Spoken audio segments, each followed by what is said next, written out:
بسم اللہ الرحمن الرحیم. السلام علیکم. میں ہوں محمد عثمان اور آپ دیکھ رہے ہیں پروگرام حرفراز اور یہ مقبول جان کے ساتھ. ناظرین، فرانس کے خلاف جو قرارداد قومی اسمبلی میں پیش کی گئی، اس کا مسودہ پیش کیا گیا. اس پر اتفاق کے رائے کے لیے اس وقت رابطے اور کوششوں کا سلسلہ جاری ہے. ایک آئیڈیل قسم کی قرارداد کیسی ہو سکتی ہے انٹرنیشنل تناظر کے اندر؟ کل بھی ہم نے اس پہ بات کی تھی، آج بھی اس کا ذکر کریں گے. ساتھ ہی آج وزیر داخلہ شیخ رشید صاحب نے پریس کانفرنس کی اور کچھ اعلانات کیے، اور خاص طور پر تحریک لبیک کے جو سربراہ ہیں سعد رضوی صاحب کے بارے میں انہوں نے بتایا کہ ان کے اوپر مقدمات درج ہیں اور ڈیو پروسیس کے ذریعے ان کی رہائی عمل میں آئے گی. اور کالعدم ہونے کے حوالے سے بھی ان کا یہی کہنا تھا کہ 30 دن کے اندر اندر جو جماعت ہے وہ اس پابندی کے خلاف رجوع کر سکتی ہے اور آگے معاملات چل سکتے ہیں. یہ آج ہمارا موضوع اور پروگرام کے اندر ذکر کریں گے. استنبول میں جو کانفرنس ملتوی کی گئی، کن امور کے تحت ملتوی کی گئی، کیا کیا مسائل تھے، اس پر ہوگی بات. اور پروگرام کے آخر میں ذکر کریں گے ڈاکٹر علامہ محمد اقبال کے یوم وفات. اقبال کا پیغام ہے کیا؟ بڑھتے ہیں اپنے پہلے موضوع کی جانب. اور یہ سب جو قرارداد کے حوالے سے جو چیزیں چل رہی ہیں اور جو اتفاق رائے کی کوشش ہو رہی ہے، اس پر ذکر کرنے سے پہلے شیخ رشید صاحب کا ذکر کر لیتے ہیں کہ آج انہوں نے کچھ گفتگو فرمائی ہے، وہ سن لیں اور پھر تھوڑا سا ذکر کر کے پھر قرارداد پہ آتے ہیں. سنائیں. جو معاملات ہمارے طے ہوئے اس میں یہ بھی طے پایا کہ ہم ان کے ایم پی او کے تحت جو گرفتار لوگ ہیں ان کو بھی رہا کریں گے. 733 میں سے آدھے گھنٹے پہلے 1 گھنٹے تک 669 لوگوں کو رہا کر دیا گیا. 30 گاڑیاں جو ہیں وہ جلی ہیں، جبکہ 5 گاڑیاں انہوں نے بھی واپس کی ہیں، اور 12 لوگ جو ان کے پاس تھے انہوں نے 19 کی رات کو ہی واپس کر دیے تھے. 210 جو ایف آئی آر ہیں وہ عدالت کے پروسیس سے گزریں گی، جس میں سعد رضوی صاحب کا بھی کیس شامل ہے. 78A بھی شامل ہے 302 کے ساتھ. اور ہم نے جو ان کو کالعدم قرار دیا ہے ان کی 30 دن میں اپیل آنی ہے ہماری منسٹری کو، اور اس میں ان کو اپیرنس بھی دے سکتے ہیں اگر یہ دینا چاہیں خود بھی یا اپنے وکلاء کے ذریعے. 30 ڈیز کے اندر انہوں نے جواب دینا ہے. پھر ایک کمیٹی بنے گی جو اس کے کیس کا فیصلہ کرے گا. جی، اور یہ صاحب 30 دن ہے ان کے پاس اپیل کے لیے، اور باقی ڈیو پروسیس کو جو بات کی ہے، ظاہر ہے اسی پروسیس سے گزر کے ایک بندے کے خلاف ایف آئی آر ہے، قتل کے اور سنگین مقدمات ہیں، تو اس کے ذریعے گزر کے وہ دیکھیں یہ دو تین چیزیں چیزیں ایسی ہیں کہ جو گورنمنٹ جب بھی کبھی نیگوسیشن، آپ تاریخ اٹھا کے دیکھ لیں، جب بھی کوئی نیگوسیشن ہے گورنمنٹ یہ تھوڑا سا لیوریج رکھتی ہوتی ہے. مطلب سعد کے خلاف جتنے بھی مقدمات ہیں یہ اس قتل کے وقت ہوئے ہیں جب وہ جیل میں تھا، تو یہ تو ایویڈنس میں فوراً نکل جائیں گے، اس میں کوئی نظر نہیں آتا. کوئی ظاہر بات ہے ایک آدمی جیل میں آرسننگ، لوٹنگ، قتل، غارت بعد میں شروع ہوئے ہیں، مقدمہ بعد میں بنے، تو جیل سے بیٹھ کے پیغامات سب سے پہلے سپرنٹینڈنٹ جیل سے استفسار کیا پیغام کیسے رسانی، تو اس سے استفسار ہوگا تو وہ اس میں کرائمس آ جائے گا، کون لے کے گیا، موبائل رکھ کر گیا تھا، یہ بہت ساری چیزیں آ جاتی ہیں. تو وہ تو ایک انہوں نے گورنمنٹ نے ایک لیوریج کے طور پہ رکھا ہے کہ اپنے پاس رکھ لیا ہے. دوسری اہم ترین چیز جو ہے وہ ہے کہ بات وہاں تک پہنچ گئی، اور مطلب یہ ہے کہ جس چیز کے اوپر لوگ گفتگو کرنے کو تیار نہیں تھے، یہ ایک پنڈوراز باکس اوپن ہوگا. اور جب ہم کہتے تھے کہ جب ایک کھلے گا تو پھر اس وقت پتہ چل جائے گا کون کہاں کھڑا ہے اور کس جگہ پہ کھڑا ہے. اور آج میں نے کالم بھی اسی حوالے سے لکھا ہے کہ بنیادی طور پر میرا ایک کافی عرصے سے کنسنسس تھا کہ اس ملک کے اندر اب کچھ عرصے کے بعد جسے کہتے ہیں 2 واضح گروپ جو ہے نا بننے شروع ہو جائیں گے. اور یہ اللہ تبارک و تعالیٰ کی ایک سنت ہے کہ جب بھی کوئی بڑا مارکا ہونے والا ہوتا تھا تو وہ ہمیشہ وہ لوگ جو کہ کسی نہ کسی طور پہ ایسے ہوتے تھے کہ جو ڈاواڈول ایمان کے ہوتے تھے ان کو اللہ تعالیٰ نے تار کے علیحدہ کر دیتا تھا. مطلب سیدنا موسیٰ علیہ السلام کی جو قوم تھی، انہوں نے فتح تو کر لیا تھا یوشع بن نون کے تحت، لیکن انہوں نے مرکزی حکومت نہیں بنائی تھی. یہ سارے کے سارے بکھرے ہوئے تھے، 12-13 قبیلوں میں لڑتے تھے، انہوں نے مار کے نکال دیا. تو انہوں نے پھر اپنے ایک نبی تھے حضرت سیموئیل علیہ السلام، ان کے پاس گئے تھے ہمیں کوئی بندہ سب بڑا سا بندہ دیں، طاقتور دیں. تو انہوں نے اللہ تبارک وتعالیٰ ان میں طالوت کو پیدا کیا تھا. تو طالوت کے ساتھ انہوں نے پہلے وعدہ لیا کہ تم لڑو گے اس کے ساتھ، تم قتل کرنے، انہوں نے کیسے نہیں قتل کرنے نکلیں گے. تو وہ پھر انہوں نے جالوت تھا جو کے بارے میں کہا جاتا ہے بہت بڑا سب سے فسادار تھا، لمبا قد تھا، خود پہنا، صرف آنکھیں باہر رکھتا تھا. تو کہتے ہیں کہ 90% یہودی نکل گئے تھے باہر، ہم نہیں جاتے. اور وہ تو پیچھے ایک دریا آ گیا, دریا اردن سے کراس جب کیا تو انہوں نے کہا کہ پانی نہیں پینا تم نے, یہ ایک اور آزمائش تھی ورنہ تم نکل جاؤ گے. اس کے بعد جب وہ سامنے آئے تھے, حضرت داؤد جو تھے اس وقت پیغمبر نہیں تھے بلکہ ایک چروائے تھے, گھر میں کام وام کرتے ہوتے, تو وہ ایک گوپیا ہوتا تھا ان کے پاس, گوپی ایسے کرتے تھے, اس کا پتھر ایسا مارتے تھے کہ شیر کا جبڑا توڑ دیتے تھے. تو وہ آگے انہوں نے کہا اچھا میں اس بندے کو یہ کدھر سے آ گیا, نامختون کہتے تھے, ختنے عرب ختنے, یہ ختنے نہیں کہتے, میں اس کو دیکھتا ہوں. تو انہوں نے مارا اور مار کے اس کی آنکھ کے سیدھا آنکھ کے لگا, دماغ کے اندر جا کے مر گیا.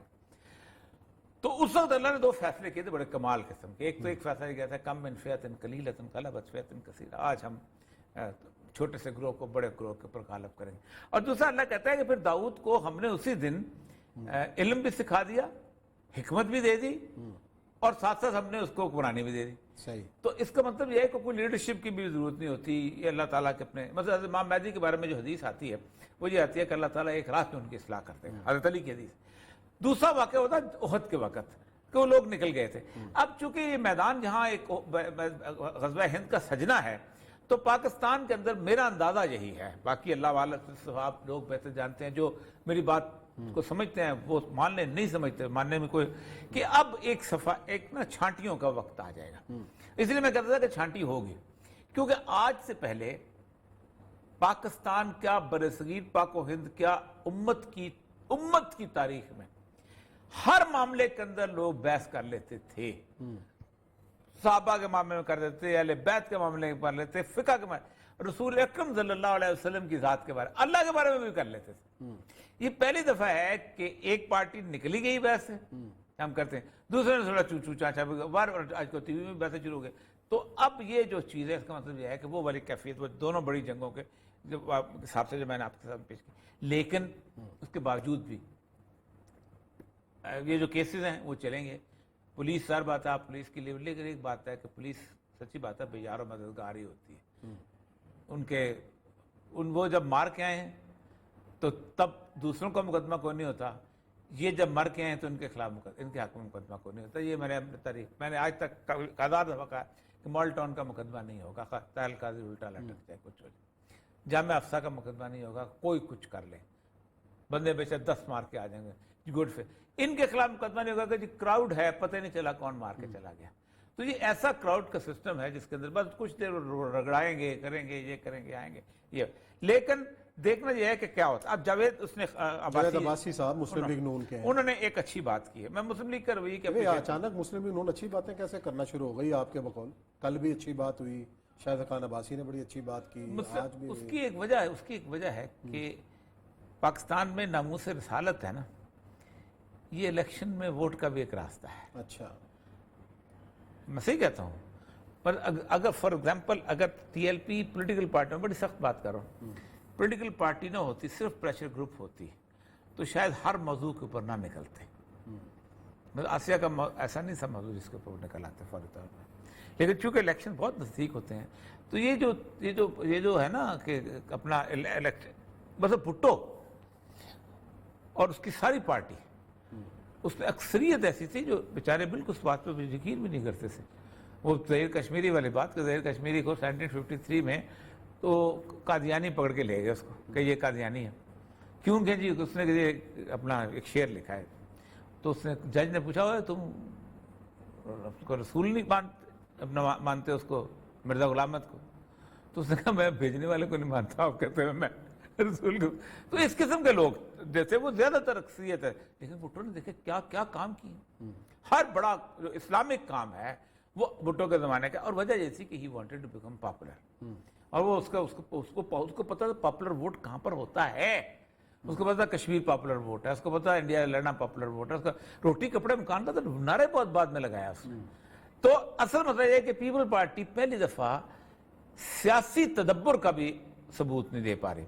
اس کی دو وجوہات ہیں عثمان صاحب, میں کل بھی ایک جگہ انالیسس کر کے بتا رہا تھا کہ آفٹر بھٹو ڈیمائز, بے نظیر کی آمد سے لے کے زرداری کے پریزیڈنٹ بننے تک پیپلز پارٹی نے یہ ریلائز کر لیا ہے کہ ہم جب بھی پاور میں آئیں گے ہم پبلک سپورٹ سے نہیں آ سکیں گے. اچھا, ہم اگر پاورفل ہوں گے تو مشرف ہمیں دبئی میں بلائے گا, ہم وہاں کر سائن کر چکے ہوں گے، مشرف پہ اتنا دباؤ ہوگا کہ پوری پارٹی قافلے کو پتے پوچھ ڈالے گا، ہم سے NRO سائن کرے گا۔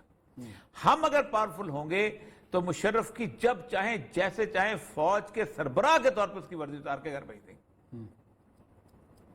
تو ان کو یہ ریلائزیشن ہو گئی ہے کہ جہاں پاور سینٹر ہے اس کے ساتھ اچھا چلیں اب یہ اس کا اتفاق رائے والی قرارداد کا کیا طریقہ کار ہے؟ دیکھیں میں نے کل بھی عثمان صاحب کل بھی میں نے کہا تھا کہ قرارداد کا یہ متن بنتا ہے میرے نزدیک۔ اچھا ایک بڑی اچھی بات کی مسلم لیگ نون کے کوئی بندے تھے کہ بھائی آپ 50 ملکوں کو ساتھ چلا کر اس کی قیادت کی تو بات کر رہے ہیں، اپنی اسمبلی میں بیٹھنے کو تیار نہیں ہے، یا بیٹھیں اس ڈبیٹ میں حصہ لیں، یہ تو جائز مطالبہ ہے میرا۔ میں نے آپ کو بتایا نا کہ ہم نے گزشتہ کافی عرصے سے ایک عرصے وہ والی بات نا خاتون کے جو میں تم نکلوں گی تو یہ مجھے چھیڑے گا، حالانکہ بیچارے نے چھیڑنا ہو یا نہ ہو کہ جی یہ ہم قرارداد واپس لیں گے 22 منٹ واپس لے لیں گے۔ یہ خان صاحب نے خاص قسم کا نا اسٹائل پکڑا ہوا ہے۔ کل بھی میں نے کہا تھا کہ پہلے ان کو بلکہ فرانس کے سفیر کو نکالنے سے پہلے کریں کہ جس وقت فرانس کا ملک یہ کر رہا تھا تو ہمیں بہت خوشی ہے کہ تمام کمیونٹی آف دا ورلڈ انہوں نے اس کا ساتھ نہیں دیا، اس کو فالو نہیں کیا، اب وہی اپریشیٹ کہ انہوں نے ہمارے دلوں کو نہیں دکھایا۔ اس سے قرارداد شروع اس سے ہونی چاہیے تاکہ ان کو اپریشیٹ، اس کے بعد آپ آ جائیں فرانس کے ہم نے ہمارے ساتھ ریزنٹمنٹ ہے، لیکن عثمان صاحب کوئی سیریس نہیں ہے۔ یہ جب ان کا مسئلہ ہوتا ہے یہ آدھے گھنٹے کے اندر بل لے آتے ہیں، سب کچھ کر لیں، لیکن بہرحال نہیں ہو تحریک لبیک نے 15-20 گھنٹوں کے اندر اندر اپنے آپ کو منوایا ہے، اور اس سے زیادہ نہیں کوئی پارٹی بھی نہیں منوا پاتی اپنی ایک چھوٹی سی لاہور شہر کے اندر ایک چھوٹی سی موومنٹ دکھا کے ان کی سکسس ہے۔ چلیں جی دیکھتے ہیں کہ آنے والے دنوں کے اندر اس بارے میں کیا پیش رفت ہوتی ہے۔ لیتے ہیں بریک، اور بریک کے بعد آئیں گے اور ذکر کریں گے کہ ترکی میں جو منعقد ہونے والی طالبان کے حوالے سے کانفرنس ہے ملتوی کیوں کی گئی، اور اب اس معاملے پر کیا پیش رفت کا امکان۔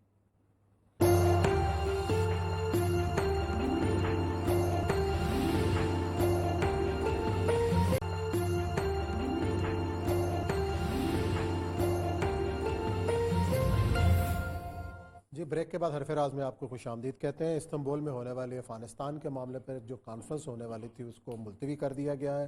کہا یہ جا رہا ہے کہ طالبان نے اس میں شرکت کے لیے آمادگی ظاہر نہیں کی، جس کے بعد اس کی ڈیٹس آگے بڑھائی گئیں، اور یہ صاحب پہلے بھی ایک دفعہ ڈیٹ آگے بڑھی، پھر آگے آئی، نیا شیڈول اعلان کیا گیا، پھر طالبان نے اس میں شرکت سے انکار کیا اور یہ اب ملتوی کر دی گئی ہے۔ 2 ہفتے پہلے 3 ہفتے پہلے میں نے آپ کو بتایا تھا کہ انہوں نے اس کو کر دیا تھا، اور میں نے آپ کو یاد ہوگا کہ وہ جو خط تھا اس کا اشرف غنی کے نام لکھا گیا، امریکی وزیر خارجہ کا خط بلنکن کا، اور اس کے ساتھ ساتھ اس نے 8 صفحے کی ایک پلان آف ایکشن دیا تھا۔ اچھا اس کے اوپر نا سب سے اہم بات ہے کہ شیر عباس تانکزئی صاحب جو ہیں انہوں نے ماسکو کانفرنس میں اپنا خطاب جو ہے وہ طالبان نے اپنے سارے خطابات جو ہیں وہ اپنے اس میگزین جو شریعت میں سمجھنے کے وہ جایا کرتی ہیں، اور انہوں نے کہا ہے کہ اگر آپ یہ سمجھتے ہیں کہ آپ ہم کسی حکومت کی خواہش کے لیے یہاں جا رہے ہیں تو یہ پھر آپ بھول جائیں، حکومت ہمیں لینی ہوتی تو ہم آپ کے ساتھ مل کے 2001 میں ہی لے لیتے۔ صحیح، ہمیں راستہ تھا، ہمارا ایک معاہدہ تھا، تقریباً قریب ہو گیا ہوا تھا کہ ہم یہ کر لیں وہ کر لیں، لیکن ہم ایک خاص طور پہ ایک نظام کے لیے یہاں جدوجہد کر رہے ہیں تو ہم اس کے لیے کریں گے، اور نظام کے لیے میرا کام جدوجہد کرنا ہے، نفاذ اللہ تعالیٰ کے نام کے ہاتھ میں۔ اور اس کے بعد انہوں نے کہا کہ افغانستان کی تاریخ کو بھی آپ پڑھ لیں اور بار بار پڑھیں کہ افغانستان کی تاریخ میں آج تک کبھی کسی نے دوسرے باہر سے آیا ہوا نظام جو ہے وہ نافذ نہیں کر سکا، کہ خلق اور پرچم 2 بڑی پارٹیاں تھیں یہاں پر بڑی سٹرونگ تھیں، اس کے باوجود بھی وہ نافذ نہیں ہو سکتی۔ پھر انہوں نے ملا عبدالغنی برادر کا جو خطاب وہ بھی اس میں ڈالا ہے، شیخ عبدالحکیم کا بھی ڈالا ہے، امیر خان متقی کا بھی ڈالا ہے۔ تو اس میں جو ایک شعر بڑا مزدار ہے کہ انہوں نے کہا کہ تم معاہدہ بے شک نظر ثانی کر لو۔ پھر انہوں نے ویتنام کی کوئی مثالیں دی ہیں ان تقریروں کے اندر کہ ویتنام میں آپ نے معاہدہ کو جو لی ٹک کے ساتھ ڈیلے کیا تھا تو آپ اس کے نتائج کیا نکلے تھے کہ آپ بہت ذلت اور رسوائی کے ساتھ کہے تھے، کیونکہ پھر وہ ایک لیول پہ ریٹیلیشن ہوتی ہے۔ تو وہ شعر بیسیکل تو پشتو کا شکو نہ ہے ندی پکار بدریائے خاموشی سمندر تل کے نہ پانا تل جوندی ساتھ ہے، کہ دریا کی خاموشی کو دھوکہ مت کھاؤ، سمندر کی تہ میں طوفان ہمیشہ زندہ ہوتا ہے۔ صحیح، تو یہ انہوں نے خاص طور پر پڑھا بھی اور بول۔ اس وقت صورتحال یہ ہے کہ ترکی کو ایک رسپانسبلٹی دی گئی تھی۔ اب ہمارے مسلمان ملک جو ہیں بہت سمجھتے ہیں کہ شاید ہمارے پاس کچھ پیسے آ گئے ہیں یا ہم انفلوئنس رکھتے ہیں تو ہمارے شاید سب لوگ محتاج ہیں، ہماری بات سنیں گے، لیکن طالبان کو اندازہ ہے کہ ٹرکی وہی ہے جس کی فورسز جو تھیں امریکہ کے ساتھ مل کے نیٹو کے ساتھ یہاں آئی ہوئی تھیں، وہ یہاں اسٹیشن تھیں، بلکہ وہ جو کوئی کام کروانا ہوتا تھا گندا قسم کا وہ ٹرکی کی فوجوں سے کرواتے تھے. وہ مسلمان تھے اور مسلمانوں کو ظاہر بات ہے اس ساتھ ان کے ساتھ کانٹیکٹ بنانے اور پھر نفس کو سمجھتے تھے سارا کچھ. تو لیکن اس کے باوجود بھی طالبان نے پاکستان کے ساتھ سب سے زیادہ تو نقصان یہاں سے ہوا ہے نا، اس کے باوجود پاکستان کے ساتھ بھی تعلقات کو ٹھیک کر لیا. اب صورتحال عثمان صاحب یہ ہے کہ یہ طالبان کے کہنے کے باوجود، طالبان کے ماننے کے باوجود امریکہ کا یہ خواب پورا نہیں ہو سکتا کہ کسی طور پر وہاں پر وہ جو جہاں پر ہے وہاں پر اس کو چھوڑ جائے. یہ نیو یارک ٹائم ہے، اس کے ساتھ بریٹ اسٹیفنس سے آرٹیکل، میں سمجھتا ہوں یہ ان کا اسٹیبلشمنٹ کیسے ہمارے یہاں تھنک ٹینک ہے بڑا. ہاں ہمارے یہاں کالمسٹ ہوتے ہیں نا کچھ جو جن کو سیکٹری انفارمیشن لکھ کے دیتا ہے اوپر وہ اپنا نام لکھ. آپ بھی دیتے رہے، آپ بھی دیتے رہے چیک بنا. جی تو اس نے abandoned Afghanistan is a mistake. اچھا یہ abandoned Afghanistan is a mistake جو ہے یہ کانسیپٹ آج پاکستان میں بھی 2-3 کالم چھپے ہوئے ہیں. ایک رشید جہاں صاحب ہیں کپتان کیا ہے، انہوں نے بھی لکھا ہے کہ پاکستان کا لبرل، پاکستان کا سیکولر، انڈیا کا پولیٹیشین، باقی ان کی سب سے بڑی خواہش یہ ہے کہ جس طرح 88 میں چھوڑ کے گیا تھا امریکہ بھی اور چھوڑ کے گیا تھا روس بھی، اور پھر افغانستان میں جوتیوں کی دال بٹنی شروع ہو گئی تھی اور 1994 کے آنے تک وہ سب کچھ وہ تباہ برباد ہو گیا تھا. آپ اندازہ کریں کہ حشر ہو گیا تھا. ویسی کیفیت دوبارہ پیدا ہوگی. ان کو اس بات کا اندازہ نہیں کہ طالبان جس جگہ پہ حکومت کر رہے ہیں 20% کا مکمل حکومت کر رہے ہیں، وہاں انہوں نے اس کو کنسولیڈیٹ کر لیا. صحیح. اور جہاں وہ لڑائی لڑ رہے ہیں وہاں بھی وہ ایک فلم ہوتی تھی ملنگی ہمارے ہاں، تو اس کو ایسے کہ دن نو رات فرنگی دا اور رات نو رات ملنگی دا. تو وہاں رات کو رات ملنگی کیا، دن کو بھی رات ملنگی کا ہی ہوتا ہے، کیونکہ ظاہر بات ہے وہاں پر صرف پاکٹس ہیں جہاں پہ افغان حکومت کا وہاں پر ہے. پھر تیسری بات یہ ہے کہ وہ اس بات کو اندازہ نہیں کرتے کہ abandoning Ashraf Ghani's government is basically 2-3 thing, 2-3 important چیز. فائنینشیل سپورٹ ختم ہو جائے گی. دیکھیں نا، آپ اگر کسی ملک سے ٹیکس اکٹھا کرنے کے قابل نہیں رہیں گے تو آپ فوج کو تنخواہ کہاں سے دیں گے؟ اگر آپ کسی کی ملک کے اندر سے جو آپ کی گولڈ مائنز ہیں، جو آپ کی دوسری ہیں چیزیں، وہ آپ بیچ نہیں رہے ہوں گے، زیر بادہ نہیں آ رہا ہوگا، پورٹس آپ کے کنٹرول، پورٹس تو ہیں ہی کوئی نہیں وہاں، تو راستے ہیں وہ والے، تو پورٹس تو باہر سے آتے ہیں، پاکستان سے جاتے ہیں. جہاں آپ کے پاس آپ نے تو جیسے گمرک کہتے ہیں اس کو، اس میں کیا نام ہے، اس میں کیا نام ہے پشتو گمرک جو ہے نا، وہ آپ کا وہ تو بارڈر کے، تو بارڈر ایک بارڈر ایسا نہیں سوائے وہ جو تاجکستان کے بارڈر کے جو کہ اشرف غنی کے کنٹرول میں ہو. آپ کیا کریں گے؟ ایون ایران کا بارڈر اس کے کنٹرول میں نہیں. ایران کے بارڈر کے ساتھ جو ہیلمند کا پورا علاقہ ہے اسماعیل خان کے کنٹرول کے اندر. اب یہ ریئلائز نہیں کرتے، یہ چک چکا کے امریکہ کو بھی، امریکہ چک چکا کے آ جاتا ہے. جیسے اب ویتنام میں آ گیا، جیسے وہ یوکرین کے اندر آ گیا، اس طرح. اور امریکہ کی خواہش اس لیے چک چکا کے ہوتی ہے کہ امریکہ برے طور پہ سمجھتا ہے کہ میں 7 سمندر پار ہوں، کیونکہ امریکہ دنیا کا واحد ملک ہے جس کے دونوں طرف 2 بڑے سمندر آتے ہیں، ایک طرف بحر الکاہل اور ایک طرف بحر اوقیانوس، سب سے بڑے سمندر ہیں دنیا کے. اور سمجھتا میں دونوں طرف سے سیف ہوں، اس لیے سیکنڈ ورلڈ وار میں بھی آ گیا تھا، باقی جگہ بھی آ گیا تھا. اور دوسری بات یہ ہے کہ وہ سمجھتا ہے کہ میرا اسلحہ بک جائے گا، اور میرا اسلحہ بکے گا تو پھر میرے روزی روٹی کا سامان بھی ہوتا رہے گا. اس میں اسلحہ بیچنے میں اگر 3-4، اب دیکھیں 3,500 امریکی مرے ہیں، اس 3,500 میں اگر فیکٹریوں نے 20 سال اتنا کمایا ہے کہ ان 3,500 کو اگلے سونے کی جناب مکان بنا کے دے سکتے ہیں، تو ان کا کیا جاتا ہے؟ 3,500 روپیہ کاروباری آدمی کے لیے کچھ نہیں ہوتا. وہ تو اس طرح کی چیزوں کے اندر چرنوبل میں بندے مار دیتے ہیں. وہ تو کیا نام تھا، گیس اسٹیشن جو تھا اس کا ہوا تھا بلوال، اپنا بھوپال والا، اس میں کر دیتے ہیں وہ سارے کو، اور آگے چلتے بھی رہتے ہیں. روتھلیس قوم ہوتی ہے ساری کی ساری. تو اصل مسئلہ وہی ہے عثمان صاحب کہ اب ریئلائزیشن یہ ہو گئی ہے کہ ہم اپنا خواب جو ہے طالبان کے بغیر پورا نہیں کر. آپ کیا کریں گے؟ ایون ایران کا بارڈر اس کے کنٹرول میں نہیں. ایران کے بارڈر کے ساتھ جو ہیلمند کا پورا علاقہ ہے اسماعیل خان کے کنٹرول کے اندر. اب یہ ریئلائز نہیں کرتے، یہ چک چکا کے امریکہ کو بھی، امریکہ چک چکا کے آ جاتا ہے.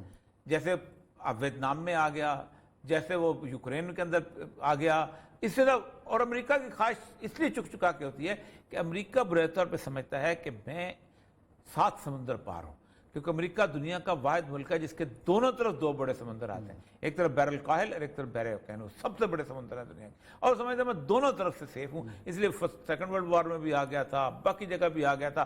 اور دوسری بات یہ ہے کہ وہ سمجھتا ہے کہ میرا اسلحہ بک جائے گا، اور میرا اسلحہ بکے گا تو پھر میرے روزی روٹی کا سامان بھی ہوتا رہے گا۔ اس میں اسلحہ بیچنے میں اگر 3-4 اب تک 3,500 امریکی مرے ہیں، اس 3,500 میں اگر فیکٹریوں نے 20 سال اتنا کمایا ہے کہ ان 3,500 کو اگلے سونے کی جناب مکان بنا کے دے سکتے ہیں، تو ان کا کیا جاتا ہے؟ 3,500 روپے کاروباری آدمی کے لیے کچھ نہیں ہوتا۔ وہ تو اس طرح کی چیزوں کے اندر چرنوبل میں بندے مار دیتے ہیں۔ وہ تو کیا نام تھا گیس اسٹیشن جو تھا اس کا ہوا تھا بلوال اپنا بھوپال والا، اس پہ کر دیتے ہیں وہ سارے کو، اور آگے چلتے بھی رہتے ہیں۔ روتھلیس قوم ہوتی ہے ساری کی ساری۔ تو اصل مسئلہ وہی ہے عثمان صاحب کہ اب ریئلائزیشن یہ ہو گئی ہے کہ ہم اپنا خواب جو ہے طالبان کے بغیر پورا نہیں کر سکتے۔ چلیں جی، اب بریک کا وقت ہے، بریک کے بعد آئیں گے اور ذکر کریں گے ڈاکٹر علامہ اقبال کا۔ آج ان کا یوم وفات ہے، ان کا پیغام ہے کیا؟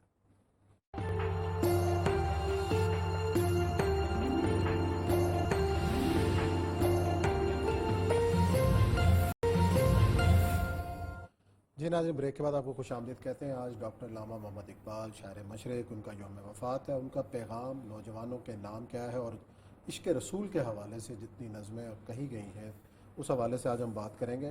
اور یہ صاحب، علامہ اقبال کو جس طریقے سے بہت سارے لوگوں نے سمجھا، بہت سارے لوگ تو اقبال کے حافظ بھی کہلائے، ہمارے سیاسی رہنما بھی ہیں۔ خادم رضوی صاحب بڑے شوق سے جو ہے وہ پڑھا کرتے تھے، قاضی حسین احمد صاحب کا بڑا نام تھا، اور ڈاکٹر اسرار صاحب کہ وہ کہتے تھے کہ مفسر قرآن ہے اقبال، یعنی کہ اقبال نے جو ہے قرآن کی تفسیر اپنی شاعری کے ذریعے کی ہے۔ کہ آج کے دور میں جو آج کے حالات کے حوالے سے اگر اقبال کے کلام کو دیکھا جائے، اقبال کے پیغام کو دیکھا جائے تو وہ کیا ہے؟ اقبال کے بارے میں امین حسن اصلاحی صاحب نے امین حسن اصلاحی صاحب بڑے کمال کے آدمی تھے، تو انہوں نے ڈاکٹر اسرار صاحب کو ایک بات کی تھی، اور ایک چیز اقبال کے علم کے اوپر بہت کمال تبصرہ ہے قرآن کے علم کے بارے میں، اور دوسرا اس امت کے بارے میں یا اس قوم کے بارے میں بہت تکلیف سے بات ہے۔ اصلاحی صاحب کا علم عربی کا بہت بڑا تھا، انہوں نے خاص طور پہ ڈاکٹر حمید الدین فراہی صاحب کا جو قرآن کی تفسیر ہے اس کو آگے بڑھ کے تدبر قرآن بڑی اچھی لکھی ہے۔ تو وہ کہتے ہیں ڈاکٹر صاحب کہ میں ساری زندگی قرآن پڑھتا رہا، تمام دنیا کی تفسیریں پڑھی، سب بہت بڑے عالم ہو گئے، تو جہاں ہم قرآن فہمی کی ہماری پرواز ختم ہوتی ہے، اقبال کی پرواز وہاں سے شروع ہوتی ہے۔ کیا بات! اور دوسری بات یہ ہے کہ میں سوچتا ہوں کہ جس قوم کو اقبال جیسا ہودی خان نہیں جگا سکا، ہمہ شمع کی کیا حیثیت ہے اس کو؟ اسی لیے اقبال نے ہمیشہ ایک گلہ کیا ہے کہ من میر امم داد است تو خواہم، اے رسول اکرم صلی اللہ علیہ وسلم میں آپ سے داد کا طلبگار ہوں، مرا یاراں غزل خانے شمرکند، میرے یاروں نے تو مجھے ایک شاعر سمجھ لیا ہوا، کیونکہ وہ کہتے ہیں میری نوائے پریشاں کو شاعری نہ سمجھ کہ میں ہوں واقف راز ترون میں خانہ، یہ ہے اقبال۔ اور ان کی واقعی شاعری نہیں تھی، ایک مصطفیٰ خان صاحب تھے بڑے مشہور، آپ کو یاد ہوگا، ان کی کتاب ہے اقبال اور قرآن، انہوں نے اقبال کی تمام جتنی بھی شاعری ہے اس شاعری کے پیچھے قرآن کی آیت ڈھونڈی ہوئی، اور بالکل ایسا ہے، میں حیران ہوتا ہوں کبھی کبھی کہ وہ چیزیں جو کہ حد ادراک میں کبھی سوچنے کا بھی تصور نہیں تھا، مطلب ماڈرن ویسٹرن سویلائزیشن جو ہے، جدید دور جو ہے، اس کے بارے میں اقبال نے 1923 سے 24 کو قرآن کی ایک آیت سورہ انبیاء کی ہے، وَحَرَامٌ عَلَىٰ قَرْيَةٍ أَهْلَكْنَاهَا أَنَّهُمْ لَا يَرْجِعُونَ حَتَّىٰ إِذَا فُتِحَتْ يَأْجُوجَ وَمَأْجُوجَ وَهُمْ مِنْ كُلِّ حَدَبٍ يَنْسِلُونَ۔ یہ قرآن کی آیت کہتی ہے کہ اللہ تبارک و تعالیٰ فرماتے ہیں کہ ہم نے ایک بستی پر عذاب نازل کیا اور اس کو تباہ و برباد کر دیا، اور پھر ہم نے اس کے رہنے والوں کا وہاں داخلہ ممنوع کر دیا، اب وہ نہیں واپس آئیں گے۔ یہ بستی یروشلم کی ہے جو 70 عیسوی میں ختم ہو گئی۔ حتیٰ اذا فتحت یاجوج و ماجوج، جب اس وقت آئیں گے جب یاجوج اور ماجوج کو ہم کھول دیں گے، وَهُمْ مِنْ كُلِّ حَدَبٍ يَنْسِلُونَ۔ اب 1920 میں پہلا یہودی واپس آیا ہے، پہلا ایلیا سی ایف گیلیلی کراس کر کے، تو اقبال کو پتا تھا کہ اس کا مطلب یہ ہے کہ یاجوج اور ماجوج کھل گئے ہیں، تو اقبال کہتے ہیں کہ کھل گئے یاجوج اور ماجوج کے لشکر تمام، چشم مسلم دیکھ لے تفسیر حرف ینسلون۔ یعنی آپ اندازہ کریں، اب ہم جا کے دیکھتے ہیں کہ 1920 میں جو دنیا بھر میں تبدیلیاں آئی تھیں وہ واقعی اس جو یاجوج ماجوج کے اس نظام اور سارا کچھ اس کے حساب سے آئی تھی، اور پتہ چلتا چلا آ رہا ہے، لیکن یہ اس کا بھی ہے۔ 1905 میں اقبال نے ایک کتاب لکھی تھی علم الاقتصاد، ابھی شاعری ان کی نثر کی واحد کتاب ہے جو مجھے پسند ہے، اور میں سمجھتا ہوں آج بھی 2021 میں بھی معاشیات کے اوپر اگر کوئی سوال آپ کو ذہن میں ہے تو اس کا جواب اقبال کی اس علم کے ساتھ میں آئے گا۔ وہ کتاب جو ہے وہ اقبال لے کے گھومتے رہے کہ اس کو چھاپتے، وہ پہلے انگریزی میں لکھی تھی، پھر خود اردو میں ترجمہ کیا، پھر انہوں نے اقبال نے خود کتاب چھاپی، اس لیے اس کتاب کے اوپر ڈاکٹر محمد اقبال نے شیخ محمد اقبال لکھا۔ اچھا شیخ اقبال لکھا ہے، لیکن آپ یہ دیکھیں کہ ہمارے بہت سارے لوگ دعویٰ کرتے ہیں کہ ہم نے مغرب کو بڑا قریب سے دیکھا، اور اس دور میں اقبال سے زیادہ مغرب کو کس نے دیکھا، اور اس حوالے سے جو انہوں نے نظمیں کہی ہیں اور جو نشاندہی تمہاری مسائل کی تہذیب اپنے خنجر سے آپ ہی خودکشی کرے گی، جو شاخ نازک پہ آشیانہ بنے گا نہ پائیدار ہوگا۔ تو نے کیا دیکھا نہیں مغرب کا جمہوری نظام، چہرہ روشن اندروں چنگیز سے تاریخ تر، ہم نے خود شاہی کو پہنایا ہے جمہوری نظام، جب کبھی آدم ہوا ہے خود شناس و خود نگر۔ اور وہ جو ان کا مشہور شعر ہے کہ غلام از طرز جمہوری، گریزر طرز جمہوری، غلام پختہ کار شو، اس جمہوری نظام سے پرے ہٹ اور کسی ایسے پختہ کار کا غلام ہو جا کہ از مغز دو صد خر فکر انسانی نمی آئی۔ 200 گدھوں کے، پارلیمنٹ کو کہتا ہے ایک بار، 200 گدھوں کے دماغ سے انسان کی سوچ پیدا نہیں ہو سکتی۔ آپ خود سوچیں کہ ہمارے خان صاحب سمجھتے ہیں ویسٹ کو بہت جانا، میں کہتا ہوں اس کو تو چھوڑیں، قائد اعظم کا جو وین تھا، قائد اعظم نے اقبال کے دیباچے کتاب لکھا، اپنے آپ کو قائد اعظم اقبال کو اپنا مینٹر کہتے تھے، اور جو ان کی اسٹیٹ بینک کی تقریر ہے جس میں انہوں نے کہا ہے کہ western economic system has created such a mess not only a miracle can save it، اتنا گند پھیلا دیا ہے مغربی معاشی نظام نے کہ کوئی معجزہ اسے بچا سکتا ہے۔ آج کو کہہ سکتا ہے، آج تو کہتے ہیں دیکھیں مغرب کتنا کامیاب ہو گیا، دیکھیں انہوں نے وہ مان لیا۔ قائد اعظظم 1948 میں کہہ رہے ہیں کہ ویسٹ جو ہے وہ اتنا تباہ ہو گیا کہ اس کو اتنا گند ہو گیا کہ اور جہاں کہتے ہیں نہیں ورنہ وہ دیکھو ویسٹ کو دیکھو انہوں نے ہماری باتیں مان لی، وہ دیکھو ادھر سے وہ کیا آ گیا۔ خان صاحب کے دل میں ابھی تک ویسٹ گھسا ہوا ہے۔ اچھا، اور یہ سب مولانا مودودی اور علامہ اقبال، ان کا جو کنیکشن، علامہ مودودی کے بارے میں ان کو علامہ اقبال کے ایک بہت مہربان دوست تھے چودھری نیاز علی، یہ پٹھان کوٹ میں ہوتے تھے۔ تو دو شخصیات کے بارے میں علامہ اقبال نے ان کو کہا تھا کہ آپ نے ان کو مدد کرنی ہے۔ ایک بڑا مشہور نام ہے علامہ محمد اسد کا۔ علامہ محمد اسد یہ بیسیکلی آسٹریا میں پیدا ہوئے تھے ایک یہودی ربائی کے گھر میں، تو ان کا دادا بہت بڑا ربائی تھا، وہ ان کو بنانا چاہتا تھا کہ کیا نام ہے پادری۔ یہ بھاگ کے جرمنی چلے گئے، یہ جرنلسٹ بن گئے۔ جرنلسٹ سے ہوتے ہوتے ان کو پتہ چلا کہ زائنزم پھیل رہی ہے، یہ وہاں گئے اسرائیل میں فرائیڈ کا جو تھا نا وہ کوئی نواسا تھا کہ پوتا تھا، وہ ان کا نہیں بھانجا تھا وہ، تو انہوں نے اس کے ساتھ بیٹھا، پتہ کیا یہ مسلمان ہو گئے، جرمنی میں آ کے مسلمان ہوئے، اور یہ وہاں پر سعودی عرب میں رہنے لگے۔ وہاں انہوں نے جب آخر الزمان کا پڑھا نا کہ مارکا تو اصل تو یہاں ہونا ہے، خیر و شر کا غزوہ ہند تو یہاں ہونا ہے، تو وہاں سے اٹھ کے یہاں پر آ گئے علامہ اسد، اور آ کے یہ علامہ اقبال سے ملے۔ تو کہا میں کیا کروں، رسول اکرم صلی اللہ علیہ وسلم تو روتے تھے کہ رسول اکرم تو چلے گئے، مگر رسول اکرم زندہ ہیں اپنی احادیث کی صورت، تو آپ بخاری شریف کا ترجمہ شروع کر دیں۔ تو بخاری شریف کا ترجمہ کرنے کے لیے گرمی میں رہ گا آسٹریلیا کا رہنے والا، تو انہوں نے نیاز علی کو خط لکھا کہ ان کا شملے میں کو گھر ور لے دو، تو انہوں نے وہاں ایک جس وقت مولانا مودودی نے الجہاد فی الاسلام لکھی ہے، تو اس وقت وہ پوری دنیا میں جیسے ہمیں کہتے ہیں جہادی ہیں، تو بڑی کمال کتاب ہے ہمارا، 22 سال کی عمر میں انہوں نے کتاب لکھی تھی، اور آپ سوچ نہیں سکتے کہ ہم اس وقت 65 سال کے ہو گئے ہیں، ہم شاید اس کے 4 صفحے بھی نہ لکھ سکے۔ تو اس الجہاد فی الاسلام کو پڑھنے کے بعد انہوں نے کہا کہ آپ اپنا دفتر یہاں پر بنائیں مرکز، تو انہوں نے اقبال نے مولانا مودودی سے کہا، تو مولانا مودودی پھر یہاں پر پٹھان کوٹ میں آئے تھے اور انہوں نے دارالسلام قائم کیا تھا۔ اور یہ دونوں شخصیات جو ہیں، یہ کبھی ان کو تینوں کو پاکستان میں موقع مل جاتا ہے اکٹھے کام کرنے کا، میں سچی بات بتاؤں کہ پاکستان کا جو ہے نا نقشہ ہی اور ہوتا۔ دیکھیں 1947 میں قائد اعظم نے ایک ہی محکمہ قائم کیا تھا، علامہ اسد کو ڈپارٹمنٹ آف اسلامک ریکنسٹرکشن بنا کے دیا تھا، اس کو انہوں نے دھوکے سے ظفر اللہ وغیرہ میں بھیجا، مولانا 6 تقریر ان سے بھی 6 تقریریں ان سے کروائیں، 7 تقریریں مولانا مودودی سے کروائیں، ریڈیو پاکستان پہ کروائیں۔ اگر قائد اعظم علامہ اقبال علامہ محمد سے یہ اکٹھے ہوتے، پاکستان کا نقشہ ہی اور ہوتا، لیکن ہماری بدقسمتی ہے ہم شاید اس قابل نہیں تھے۔ اس کی وجہ یہ ہے کہ علامہ اقبال نے وہی کہتا نا کہ میں گلا ہے، اور کمال کی بات ہے یہ جو میں کبھی کبھی کہتا ہوں کہ جن لوگوں نے رسول اکرم صلی اللہ علیہ وسلم سے عشق سیکھنا ہو اور اس سے محبت سیکھنی ہو، تو پھر اقبال کو پڑھے بغیر یہ ناممکن ہوتی ہے۔ اور اس حد تک محبت، ان کی آخری جو 110-12 جو رباعیاں ہیں، ان کو حج پہ جانے کے لیے ان کی بہن نے کہا تو جانے کو